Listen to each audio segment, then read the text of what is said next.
Brother Caleb, come over here. You're going to pray for your wife as she ministers the word. Amen. Amen. I thank God for Caleb. I thank God for you, Sister Helen. Even when Caleb was not in the picture, we were praying that God gives you the right man. And he came in a package called Caleb. So we rejoice at the doing of the Lord.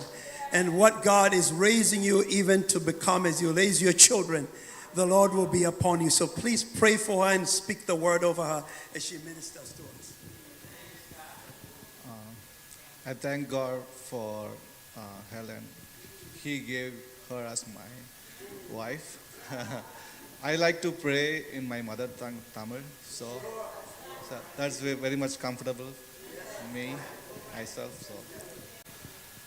ஸ்தோத்திரம் கர்த்தாவே அப்பா இந்த காலை வேளையும் கருத்தில் கொடுக்கிற ஆண்டவரே இந்த மகளையும் மறைத்து அப்பா இந்த நேரத்தை அப்பா நீரை பொறுப்பெடுத்துக்கொள்ளும் எங்களுக்கு தேவையான அப்பா இந்த வார்த்தையை அப்பா நீரை மகள் மூலமாக எங்களுக்கு கொடுக்க போகிறதுக்காக நன்றி தகப்பனே எங்களுக்கு நாங்கள் விரும்ப போகும்போது அப்பா வெறுமையாக நாங்கள் செல்லாதபடிக்கு அப்பா உம்முடைய இருந்து வார்த்தையை பெற்றுக்கொண்டு அதை நாங்கள் எங்கள் வாழ்க்கையில் அப்பா அதை நாங்கள் பிரயோஜனப்படுத்த கிருபை தாரும் ஆண்டவரே இப்போ இந்த நேரத்திலும் கருத்தில் கொடுக்குறோம் நீரை மகளை பொறுப்பெடுத்து மகளை மறைத்து அப்பா நீரை வெளிப்படும் ஆண்டவரே துதி கன மகிமையாக செலுத்துக்கிறோம் பிரேசு கத்து நாளும் ஜீவன் நல்ல பிதாவே ஆமென்.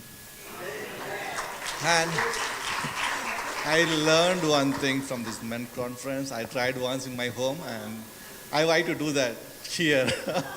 So every man to our wife or our children, the men should hold a hand on her and he should say, you are my girl or daughter. I'm proud of you and I love you.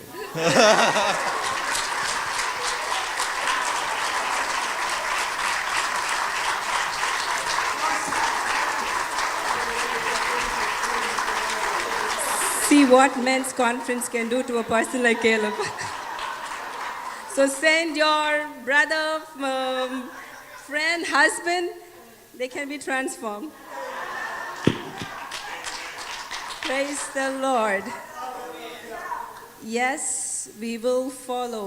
As and for my household, we will follow. Yes, we will follow. We will follow our husband because he chose the right thing. Hallelujah. Very good morning, all. Good to see you all from the other dimension of the church. You all look beautiful as always.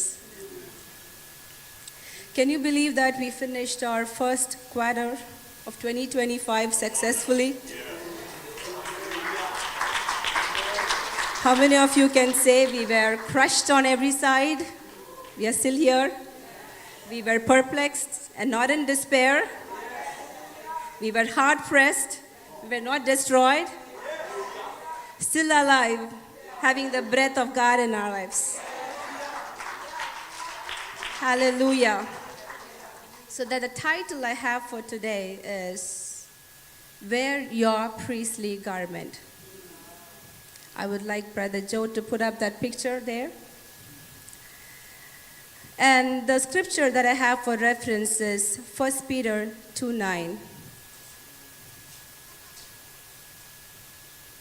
I'm going to read it in ESV.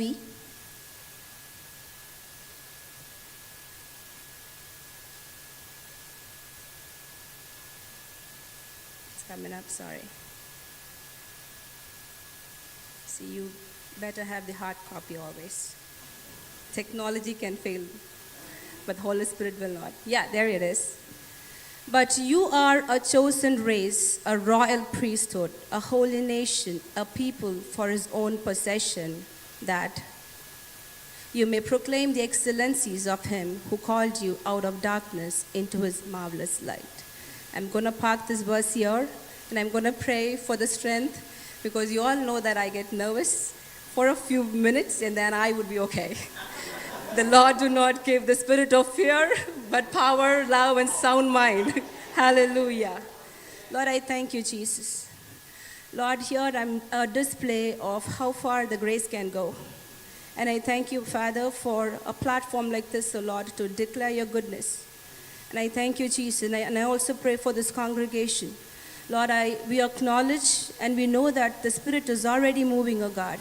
We thank you, and I pray that everybody here, oh Father, everyone, the Spirit, intervene, open up their hearts, and enlighten, oh Father, to receive this word. As they go back, oh Father, Lord, let them be registered in their mind that they belong to the royal priesthood. Thank you. In Jesus' name I pray. So this scripture is written by Peter to the most persecuted place, Rome, and he calls it as modern Babylon for all the immorality that is in that particular place, led by the Roman Emperor Nero. So Peter sends as an encouragement to the most persecuted people to say, hey, you know what? You are a chosen one, a royal priesthood, a holy nation, and a special possession of God. Those people needed that kind of encouragement because of what they are going through. Right? I'm sure people out here would have not gone through the persecution like how like how those people had gone through. Right? I'm pretty sure that nobody would have. But we might be going through a modern day persecution. Right? We are so opinionated by the others. What they think about you, and when they say that you are not capable, we take it into our mind very seriously. But God would say that, you are actually a chosen one, a royal priesthood.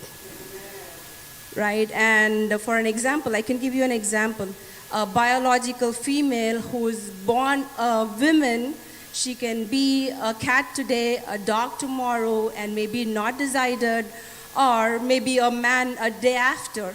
But when you go tell that biological woman that, hey, you know what, you are the daughter of Zion, you are a chosen one, right? When you go tell her what she actually is, there comes your modern persecution. How many of you are with me? The hell goes loose, there are lawsuits, right? And you are labeled radical Christians, and we are literally lectured that we gotta love others as Jesus loved. Yes, we do, but we are reminding that particular individual what they actually are. Hallelujah. Can you please put up that scripture again, 1 Peter 2:9? So when God says that you are a chosen race, a royal priesthood, a holy nation, a people for his own possession, he was not kidding. He didn't say, I didn't say it, just kidding. He didn't say, just kidding. He really meant it.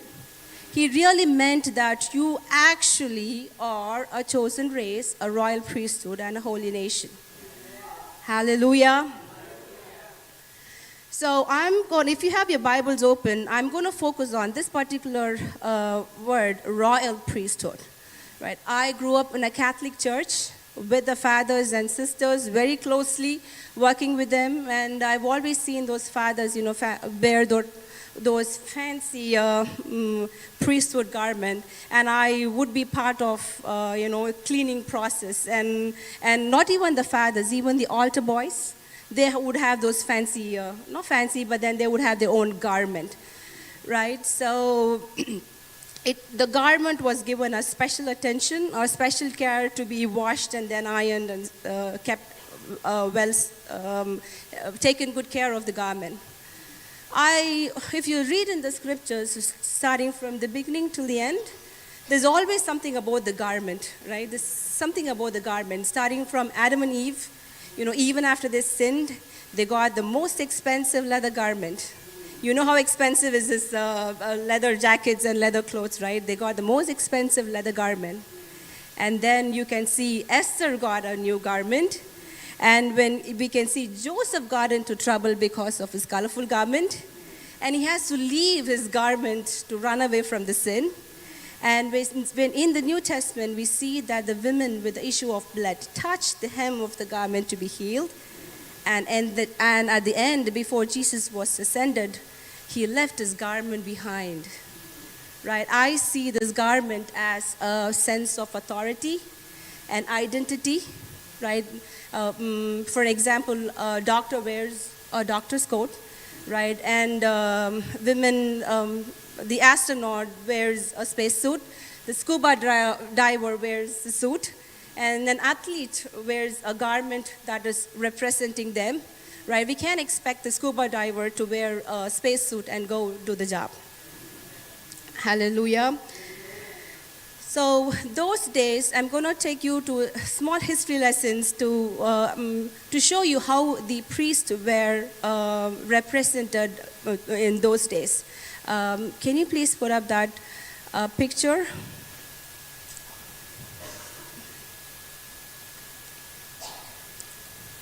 So priests are somebody that God instructed Moses to, designate a particular tribe to do his priestly duties. And the tribe Levi is the one who God has selected to do those priestly activities. What the priest does is they get the offerings from the people. They are a voice for the people, and they are a mediator between God and the people. And what God says, the Levi, the priest, transfers it to the people. And God handpicked, designed that particular garment for the priest. There is you cannot just like that go into the tabernacle and do the duties, but God has designed a garment. Can you please put up that next slide for me, Joe? Yep. Here it is. I don't think you can see it clearly, but I'm not going to describe what everything is, but this is how it looked. And the blue robe, the multicolored one is the ephod. So I'm going to focus on this particular garment, ephod. Just remember this word ephod, and everything else is designed by the Father himself. Right, and then can you please move on to the next slide for me to show the tabernacle, please? Yep, so this is how the tabernacle was designed, architectured by Jehovah himself, and Moses and his team orchestrated this. Next slide, please. Right, so if you look at this picture, the tabernacle is the one which is in the red. And if you can see, all those blues are the one who are the Levites surrounding the tabernacle. And the other tribes are placed around the tabernacle. So this is the depiction of, the Levites are being a mediator between God and the people. Right, so now we don't need these kind of or I can't say it's an order. We don't need this kind of structure here, because for what Jesus has done in our lives. Hallelujah. You don't have to wear a special robe like that. You don't have to follow the instructions given. But then we have Jesus Christ, who has fulfilled all the laws written, so we can boldly go before the throne of grace. Hallelujah. Thank God for Jesus Christ. Hallelujah. Thank God for Jesus Christ. Hallelujah. So I would like to read the scripture from Hebrews chapter 4:14.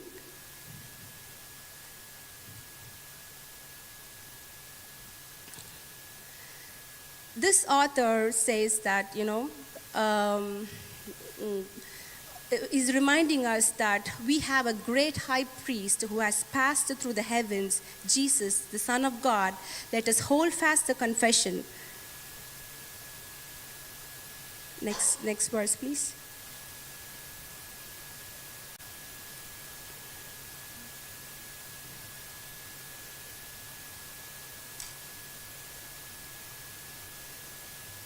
All right, let me bring up my.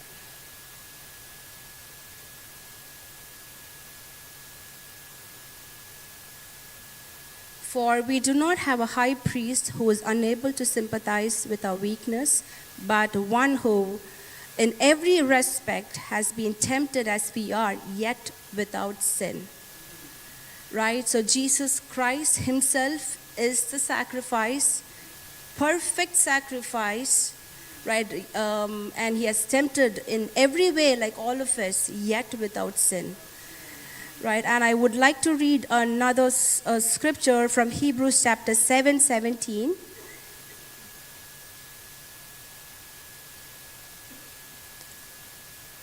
For it is witnessed of him, you are a priest forever after the order of Melchizedek. So this is a representation of Jesus Christ here. This is mentioned of Christ here. And who is this Melchizedek? Right? Who is this mystery person that is present in the Old Testament and in the New Testament? Right? This Melchizedek is a king of Salem, which is Jerusalem now, and he is a priest. We do not have a lineage listed. We do not have a history about Melchizedek, but we know that he is a royal priest. Hallelujah. And we also know that he worships the God that Abraham worships. Hallelujah. The name Melchizedek means he's a king of righteousness, and the name Salem means peace. So he is an overshadow of who Jesus is. Is he Jesus Christ? No, he's not. But he is an overshadow. He is a depiction of who Jesus is. Right? So if you see Abraham wins a battle, and then on the way he meets this king, Melchizedek, and he offers Abraham bread and wine, and Abraham in turn gives a tenth of his portion. So this is more similar like what we see in the New Testament, right? God offers bread and wine. Jesus offers his blood and body and bread for a salvation. So Jesus Christ goes far beyond the Levitical priesthood. For he's an eternal king. He's an eternal priest for us. Hallelujah. So this Melchizedek is way before God separated these 12 tribes. So this Melchizedek, which means he's not only for Jews, but also for Gentiles like you and I. Right? Because of Jesus Christ and what he has done, and because of the eternal priesthood, and because he's the King of Kings, that he himself went inside the tabernacle to the Holy of Holies, presented himself, and slashed down every law that the enemy has written against us to set us free. Hallelujah. In the Old Testament, when you read, high priest is the one who goes into the Holy of Holies. Only they are eligible to go to offer sins for the priest himself and to the people of the Israelites. Right? Jesus Christ do not need to offer because he himself is a perfect sacrifice. Hallelujah. He is more than enough. He has reconciled us with the Father. All you have to believe is Jesus Christ is your Savior. Hallelujah. So after reading all this, I am so convinced that I belong to the priesthood. How many of you all are convinced that you belong to the priesthood? Right? If you are a mother, you join the motherhood. If you are a father, you join the fatherhood. And we are a priest, so we join the priesthood. Hallelujah. And priest, we are to have a special garment, right? I'm not going to ask you all to go get an ephod like that and wear it, but the garment is an identification, an authority that God has given to you. Hallelujah. So what can the priest do in modern day like that? We always have a reference. The Bible has the answer for everything, right? Can you please put up that scripture for me from Joshua chapter 3, 6 and 7, please?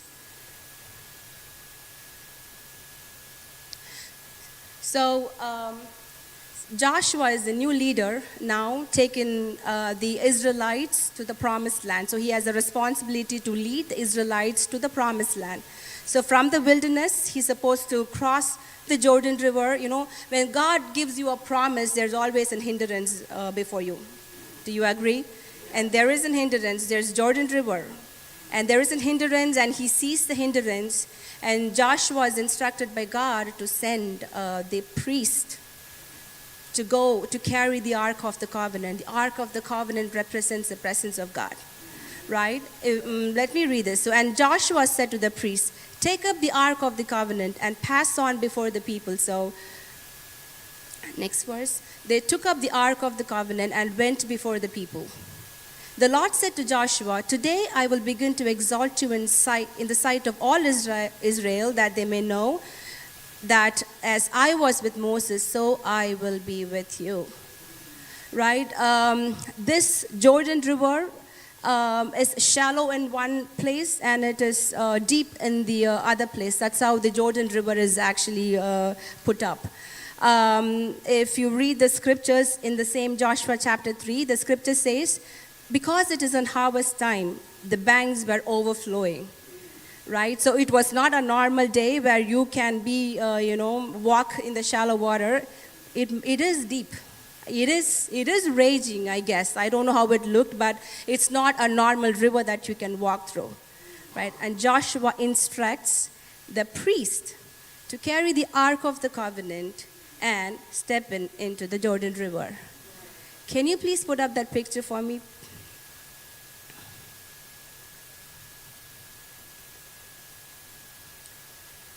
Right, so the third slide, I guess. This is the one. So the one who's carrying the Ark of the Covenant is are the priest, and I'm a visual person, so I see and I receive it in my mind. So if you look at that, even the scripture says that as soon as the priest touched the river, the water started to go back. Right? And then they have to go back in such a way that it made a dry land for the priest and for all others following. Right? And Joshua's team, the priest, stood in the middle of the Jordan River. So as they stepped in, the water started to part ways. Right? And the scripture says the priest with the Ark of the Covenant stood in the middle of the Jordan River for the people to pass from the wilderness to the promised land. And they stood. Today, you and I, in a situation like that, right, with the identity, with the garment, with the authority that God has given to intercede for the family, to take them from the wilderness to the promised land, you got to be in the middle of the river, middle of the situation. It's not the time to go dig deeper and see how deep is the Jordan River or how wide it is. Just go step into that situation for your family, for your friends, for your church. The water got to go back. Hallelujah. And you will be standing in the middle until you see your family members, your friends, your family going from the wilderness all the way to the promised land. Hallelujah. Hallelujah. So as you carry the presence of God, as you carry the worship within you, as you step into the situation, I pray and I believe, right, the situations would go part ways and you will see a victory there in the promised land. Hallelujah. When Pastor was mentioning about Susanna Wesley, I was actually so inspired of her, and I Googled and figured out to check whether if Pastor is really saying the truth. So, you got to validate everything. We have a good pastor. Thank God for him. So, yes, Susanna Wesley built an altar in the house under her garment, right? And she was preparing Wesley's to go to the promised land. Hallelujah. Her priestly garment was her apron. Hallelujah. I have a Susanna Wesley in my house. That's my mother. She stood there in the middle of the Jordan River to help us pass from the wilderness from one side to the other side. Thank God for Susanna Wesley. And I thank God for my mother. Hallelujah. So if you read it in the scripture, Jesus Christ do not belong to the tribe of Levi. He belongs to the tribe of Judah. Right? The scripture says that you got to be a tribe of Levi to do a priestly duty. But Jesus Christ is not from tribe of Levi, but he is a priest and a king in the order of Melchizedek, so which means he canceled all these requirements to serve the Lord. Hallelujah. Even this picture says, you know what, Sister Helen, these people are from the tribe of Levi, so they have all the right to go stand in the middle of the Jordan River and carry the Ark of the Covenant. You know, Bible has an answer for everything, as he said. I'm going to bring up few people in the scriptures who do not belong to the tribe of Levi, yet they had to wear their garment, the ephod. Hallelujah. So I'm going to talk about our very own David. I love this person in the scripture. He's very close to my heart because I believe that he handles a crisis situation very well than the other men in the Bible. And no wonder why God called him as, he's a man after God's own heart. Right, so I'm going to read scripture from 2 Samuel 6:14. Can you please put up that picture also for me? I think David would have sensed, Jesus Christ is a royal priest in the order of Melchizedek, and he realized who he belonged to. I'm just thinking, maybe. If you read the scripture, he says, and David danced before the Lord with all his might, and David was wearing a linen ephod. Hallelujah. This is a king, right? This is a king, and he's doing the most famous moves that we all know, dancing before the Ark of the Covenant, right? And he was wearing a kingly garment, a royal garment, and he has to remove that and lay it aside and wear a linen ephod to worship the Lord. Hallelujah.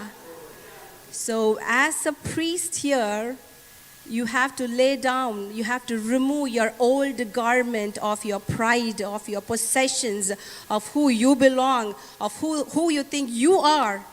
Remove that royalty from you and humble yourself to go before the Lord and worship. Hallelujah. Can you please put up that picture for me? As I said, I'm a visual person. I wanted to see the other one. Yeah. Look at that.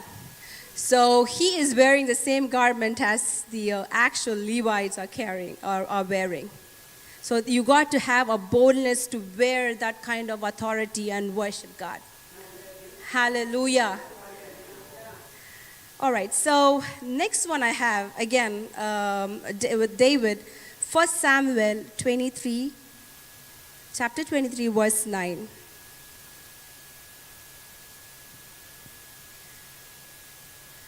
David knew that Saul was plotting harm against him, and he said to Abiathar the priest, bring the ephod here. So this is the man who is actually running for his life. He's just hiding everywhere, and he has his own fear of death. He wants to save his life. He doesn't want to be killed. And he learned that Saul is very closer to him somewhere. Right, very closer to him somewhere, and he wanted to save his life. In the time of crisis, in that time, in that moment, right, in spite of looking out for, counsel from others, he actually inquired the Lord. And the thing is, he said to the Abiathar the priest, so which means he's already carrying a priest around.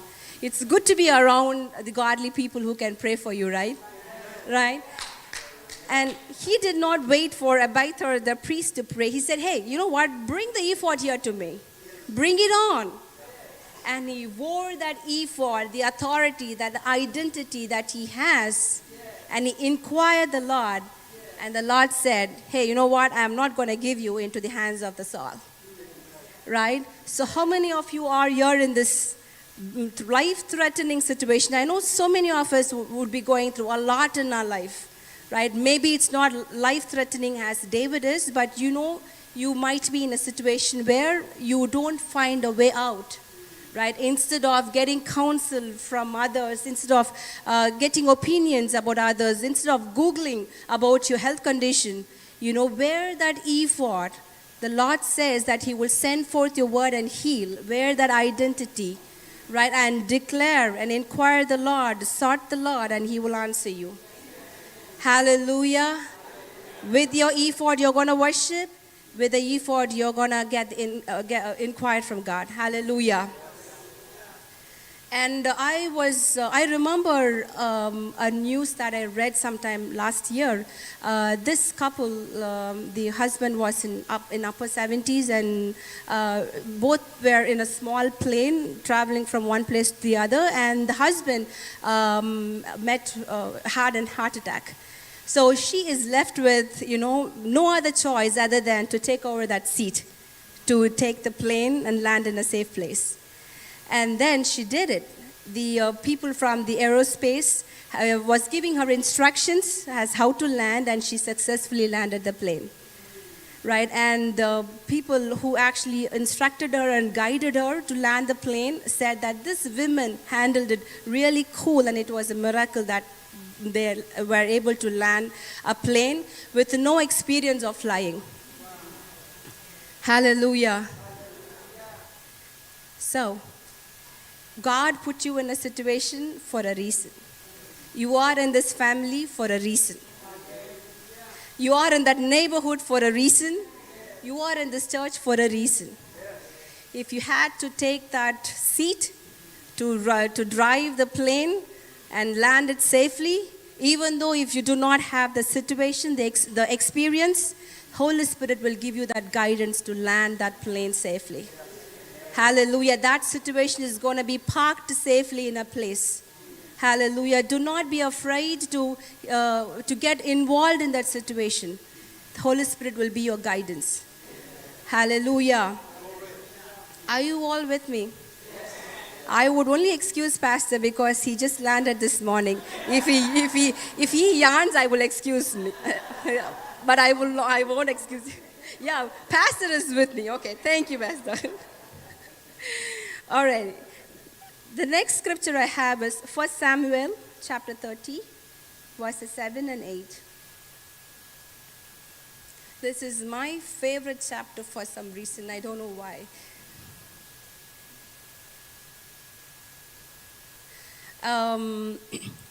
Okay. And David sent, here comes the Abiathar again. And David said to Abiathar the priest, the son of Ahimelech, bring me the ephod. So Abiathar brought ephod to David.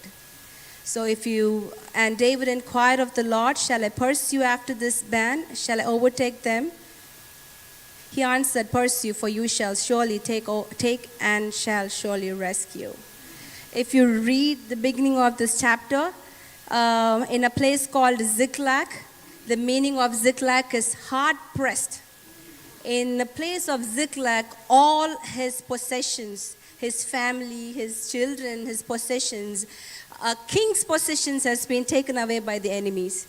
So he was with all his fame and possessions one day, and the other day he came and saw in the place of Ziklag, all his possessions are gone. So he's stripped away with his fame, he's stripped away with his wealth. He was standing there with nothing, right? When you stand there with nothing, and you know how people would react around you, right? They're not going to praise you, or they're not going to stand with you and pray. They are going to say, oh, you know what, this woman did something, and that's why she's facing. Or this man did something, and that's why they're going through this hardship, right? And yes, people who has surrounded David also did the same.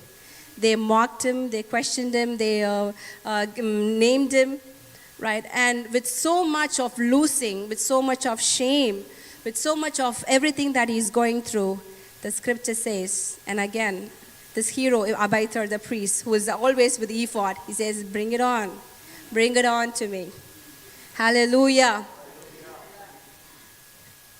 So, in the situations like that, we are here to say, bring it on. He comforted in the Lord is what the scripture says. So in the situation like this, nobody else can give you a word and comfort you, right? Even at times when you even come and sit in the church, nothing would get into your mind, right? You will come here blank and you will go back blank. The only place that you can be is with your ephod, with your identity, with your authority, and the sense of who you belong to. You inquire the Lord to get comforted. The scripture says the Holy Spirit is the greatest comforter we have. right? And David was comforted by the Holy Spirit. He inquired the Lord, he sought the Lord, and the end of the story is he recovered all. Hallelujah. Are you ready as a priest here to recover what the enemy has taken? I was just listening to one of the song on YouTube. There's so many reels going on in that. It's like, I'm reaping the harvest what the enemy has stolen. Okay, this is your harvest time, right? You do not let the enemy take over your harvest. Reap it. Sought the Lord. Wear your ephod. Take back what the enemy has stolen from you. Hallelujah. The Bible reminds that we are the temple, right? You don't need a physical temple to worship the Lord. You yourself is the temple. The Spirit lives in us, right? The Spirit communicates with the Father, right? When you carry that worship in you, when you carry that praise in you, when you keep the Spirit alive in you, and He intercedes and prays to the Father. Hallelujah.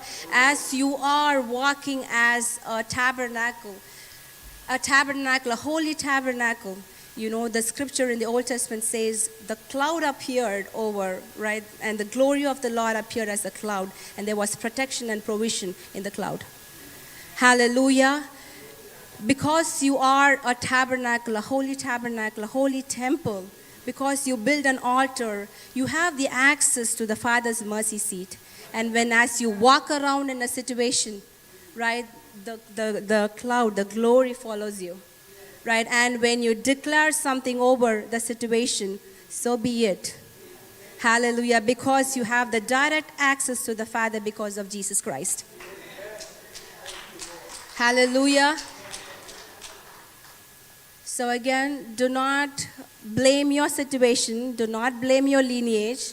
You are perfectly put in this particular lineage, in this family history, to be a priest. Right? I've seen so many people who will blame their parents. You know, your family isn't good. Your dad did this. That is why the curse is upon this generation, that generation. And you keep murmuring about from where you belong to. Guess what? You are perfectly put in that lineage. Hallelujah. You are perfectly in that bloodline because you have to wear your ephod and as a priest, declare the good tidings over your family members. Even though you are the only one saved, yet you are the priest. You belong to the priesthood. All you have to do is just shrug off your old self and look for the ephod. Your ephod is hiding somewhere in your closet. Right? Don't go buy an ephod and come and tell that Sister Helen wanted to wear an ephod. I'm talking about an identity in Christ, the authority in Christ. Right? So shrug it off, shrug off your old one. Can you tell someone next to you, put on that ephod? Your children on drugs, put on your ephod. Is someone in your family with the mental issue? Put on that ephod. Is someone with sickness? Please put on your ephod. Hallelujah. Are you drowning in debts? Please put on that ephod. Hallelujah. Hard pressed, crushed, any situation, the Bible handles it all. All. And the scripture says that He gives you peace beyond understanding, beyond human comprehension. Your situation might not change right away, but in the middle of the Jordan, when you find that worship, when you find that presence of God, you will make it to the promised land. Hallelujah. All right, so you have put on your ephod. What can you do for your family? You put on that authority of God and you declare the blessings over your family. May the Lord bless you. May the Lord keep you. May the Lord's face shine upon you. May the Lord's countenance be upon you, and he shall give you peace. Declare it over your family because you belong to the priesthood. Right? Declare that you are a head and not a tail. Declare that your barns will be filled. Declare that your children will be a blessing. Declare that your children are being the leaders. Hallelujah. And declare that there is no enchantment against the house of Israel. No divination can stand against the house of Jacob. Declare it today. Wear your ephod. Sought the Lord, and he shall answer. Hallelujah. Because the reason is our Jesus Christ, the King of Kings, who's going to return back with all his royal robe. Right? Our Savior has gone before us, making the way for us to reach the Father. Hallelujah. I sought the Lord, and he heard, and he answered in many situations. Every time I go through a crisis, I wear an ephod, because that's what I've seen from my mother, and that's what I wear it, and that's what I want my children also to see. For at any cost, I'm not going to let go of my ephod. Hallelujah. Thank you, Jesus. Hallelujah. Thank you, Father, for this authority in Jesus Christ. Thank you, Father, for the blood. Thank you, Father, for the high priest who is interceding for us. Thank you, Father, for rekindling our authority in you. Hallelujah. Lord, today I pray, Father, if anybody has lost an identity in you, Lord, I pray, oh Lord, let the eyes be opened, oh God.